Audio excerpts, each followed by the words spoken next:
Bienvenue à la rétrospective mensuelle. Voilà qu'un autre mois bien rempli se termine à la SCCI, où les activités se poursuivent normalement, bien que les choses soient plus occupées qu'à l'habitude. Au début du mois, la SCCI a déposé une demande d'autorisation auprès de la Cour fédérale du Canada afin de bloquer la proposition du ministre visant à remplacer la SCCI par un nouvel organisme de réglementation. Dans le cadre de l'action intentée contre le gouvernement par la SCCI, alléguant que le processus de sélection suivi par le gouvernement fédéral était partial et inéquitable, la SCCI a déposé une requête pour suspension de procédure. Si cette requête est accueillie, le gouvernement ne pourra pas aller de l'avant avec sa proposition de remplacer l'organisme de réglementation jusqu'à ce que le litige soit réglé.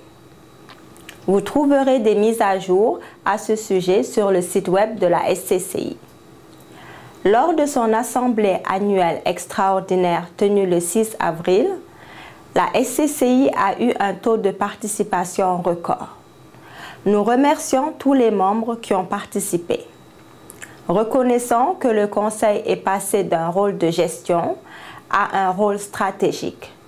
Les membres ont approuvé une motion visant à réduire de 25% les taux de rémunération des membres du Conseil.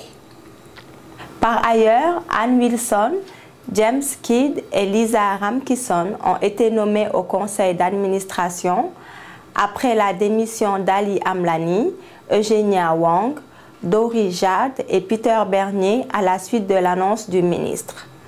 Il reste un poste à combler au Conseil et cette nomination est présentement à l'étude.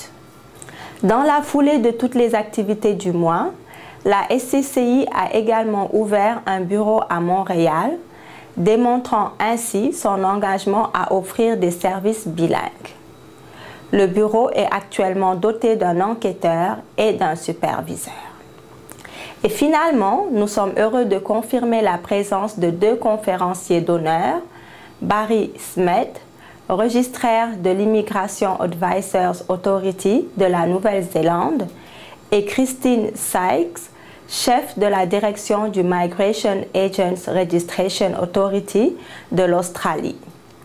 Tous 2 prononceront une allocution lors de notre conférence annuelle qui aura lieu les 5 et 6 mai à Toronto. Nous attendons avec impatience de vous voir à la conférence.